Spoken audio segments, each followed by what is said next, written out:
Welcome back to the Pondering Hour, where we ponder different worldviews through the lens of biblical Christianity. Some people have asked me, why are all of my videos on the Church of Jesus Christ of Latter-day Saints? And the short answer is, I have only been making videos for a very short time, and I'm the most familiar with the Church of Jesus Christ of Latter-day Saints, having spoken to countless missionaries, even a few bishops, and I've been engaging with LDS material for a very long time. Really fascinated by the Church of Jesus Christ of Latter-day Saints and their story and their claims, and so it seemed like a natural place to start. That's really why. It's not because I'm trying to. I will only be an LDS channel where I'm only talking about the LDS Church. It's really just the first cab off the rank for me. So that's just a brief explanation why. And so that being said, today we are looking at the Bible, and I want you to imagine for a second that you're holding in your hand a book that claims it can make you completely ready for every good thing God could ever ask of you. And that's exactly what the Bible says about itself in 2 Timothy chapter 3, verses 16 and 17. Yet the Church of Jesus Christ of Latter-day Saints teaches that this same Bible became so corrupted that many plain and precious doctrines were lost, and only Joseph Smith and continuing modern prophets can restore what was missing. So this time I want to walk through step by step why historic Protestant Christianity confidently says the Bible alone is sufficient, trustworthy, and final, and why the common LDS objections simply do not hold up when we look at the actual evidence. So that's where we're headed today. First, we have to let the Bible speak for itself about its own sufficiency. Paul told Timothy that all scripture is breathed out by God and is able to make the believer complete, equipped for every good work. The Greek word there means perfectly fitted or lacking nothing. Over in Jude, it says that faith was once for all delivered to the saints, and that so really no additions are needed there. Hebrews 1 says that in the past God spoke in many ways through prophets, but now in these last days he had spoken finally through his Son. Jesus himself said, "Heaven and earth will pass away, but not one jot or tittle of God's word will fail." That's Matthew 5, verse 18. You should go check that out. Over and over, Scripture claims to be enough. The most common LDS objection I've heard is that the Bible has been corrupted over time. This is not a new argument. There are other groups who make such a claim. The eighth article of faith in the LDS Church says, "We believe the Bible to be the Word of God as far as it is translated correctly." And Joseph Smith went further, saying, "Ignorant translators and corrupt priests remove many plain and precious truths." But when we look at the actual manuscripts, the evidence tells a very different story. For the New Testament, we have more than 5,800 Greek manuscripts, plus another 20,000 in other languages. Some fragments date to within 30 to 50 years of the originals, and there are scholars, many different scholars, even some who aren't Christians, who agree that while there are hundreds of thousands of minor spelling and word order variants, less than 1%, get this, 1% affect meaning. And not a single Christian doctrine rests on a disputed reading. The two longest doctrinal insertions, Mark 16 verses 9 to 20 and John chapter 7 verse 53 through to 8 verse 11, were already marked as doubtful by the early church, and no core teaching is lost without them. For the Old Testament, the discovery of the Dead Sea Scrolls in 1947 was a devastating blow to the corruption claim.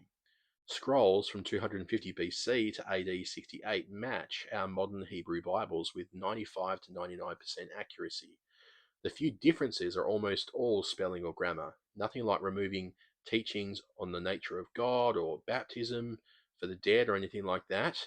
Uh, Emmanuel Tov, one of the leading Dead Sea Scrolls scholars, confirms the astonishing accuracy of transmission over 1,000 years. Another popular LDS argument is that books are obviously missing because the Bible itself mentions titles like the Book of the Wars of the Lord, the Book of Jasher, or the Book of Nathan the Prophet. But mentioning a book is not the same as calling it Scripture. Paul quotes Greek poets in Acts 17 and Titus 1 without making them inspired. The Jewish people closed their canon centuries before Christ. Josephus, the Jewish historian, writing in AD 90, lists exactly the same 39 books we have in our Protestant Old Testament. Jesus himself referred to that exact collection in Luke chapter 24, verse 44, when he spoke of the law, the prophets, and the Psalms, and never once hinted that anything was lost. And you'd think he would know. As for the New Testament, the church recognized the 27 books we have by the end of the second century. The Muratorian fragment, so that was in AD 180, Irenaeus, Tertullian, and Athanasius in his famous 39th Vestal letter of AD 367, all list essentially our New Testament. The criteria were clear.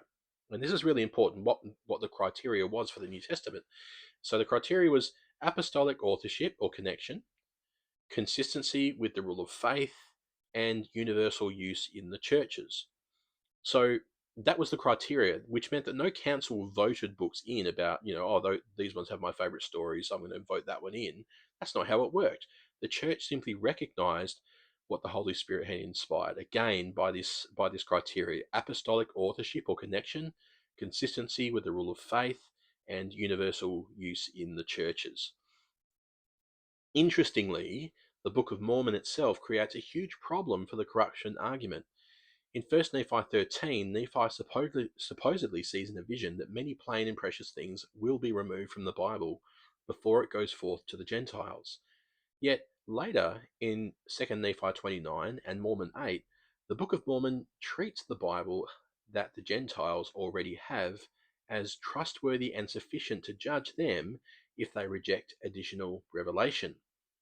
Mormonism needs the Bible to be both hopelessly corrupted and perfectly reliable at the same time. And here's the thing, they can't have it both ways. The final LDS claim is that God has always worked through living prophets, so we should expect continuing public revelation today. The ninth article of faith says the church believes God will yet reveal many great and important things, but the Bible shows a clear pattern. Revelation was progressive until it reached its climax in Jesus Christ. Hebrews 1 says God spoke in many portions and in many ways in the past, but now in these last days he has spoken definitely in his Son. The church is built on the foundation of the apostles and New Testament prophets, with Christ as the cornerstone. That's Ephesians 2, chapter 20.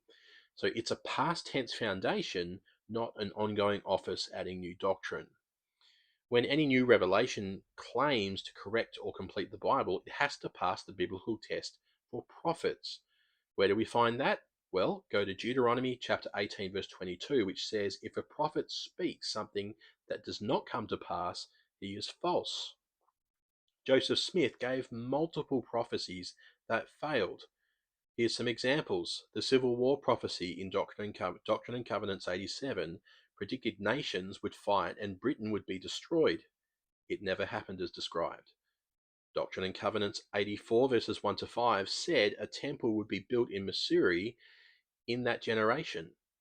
It wasn't. He translated the Kinderhook plates as genuine ancient records. They were later proven a hoax. Now, a single failed prophecy is enough, according to the Bible, to disqualify a prophet by that standard. So God did promise to preserve his word. Psalm 12 verses 6 and 7, Isaiah 40 verse 8, and Matthew 24 verse 35, and 1 Peter 1 verse 25 all declare that God's word will stand forever.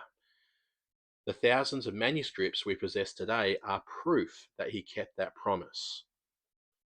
Now, to my Latter-day Saint friends listening to this, I just want to say you don't need another testament of Jesus Christ, because the one you already have is complete. It's preserved and powerful to save. Jesus warned that many false prophets would come, and the question is not whether God can still speak. Of course he can, but whether he has already given us his final public revelation in his Son and in the scriptures the Holy Spirit inspired. The Bible's answer is yes. Trust in Christ alone. Recorded for us in the trustworthy, sufficient Bible, he is enough. I really appreciate you sticking with me through to the end.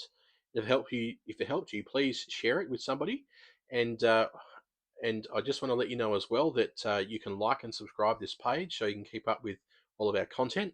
And do let me know what you think in the comments. Obviously, given just that it's only a 10-minute video, I couldn't get into absolutely everything, but I'll be really keen to hear if you've got any further questions which might inspire future content.